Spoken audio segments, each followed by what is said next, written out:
इचलकरंजीत भव्य शंभूतीर्थ साकारलंय आणि मुख्यमंत्र्यांच्या हस्ते दिमाखदार कार्यक्रमात त्याचं लोकार्पण झालंय। त्याला 4 महिने उलटले तरी ठेकेदाराला बिल मिळालेलं नाही। वारंवार पाठपुरावा करूनही बिल मिळत नसल्यानं शंभूतीर्थाचं दुसऱ्या टप्प्यातील काम रखडलं आहे। अशा परिस्थितीत आज धर्मवीर छत्रपती संभाजी महाराज स्मारक समिती, शिवप्रतिष्ठान हिंदुस्थानचे पदाधिकारी आणि ठेकेदार यांनी महापौर उदय धातुंडे यांची भेट घेतली। सुमारे 5 तास झालेल्या चर्चेनंतर बिलाच्या कामाला गती आली आणि लवकरच दुसऱ्या टप्प्यातील काम सुरू करण्याचा निर्णय झाला। इचलकरंजीतील मलाबादे चौकात महापालिकेनं 74 लाख रुपये खर्च करून भव्य शंभूतीर्थ साकारलंय।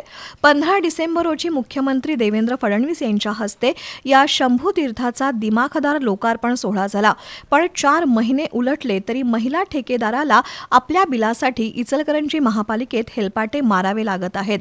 पहिलं बिल मिळालं नसल्यानं शंभूतीर्थाचं दुसऱ्या टप्प्यातील काम सुरू झालेलं नाही।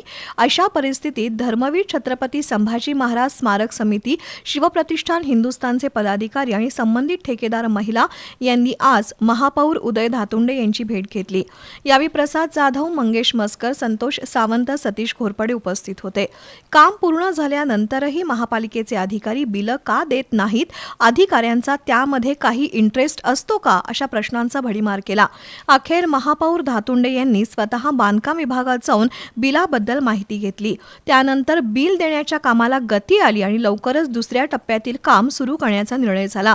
यावेळी झालेल्या चर्चेत उपमहापौर अनिल डाळ्या, स्थायी समिती सभापती सतीश मुळीक सहभागी झाले होते।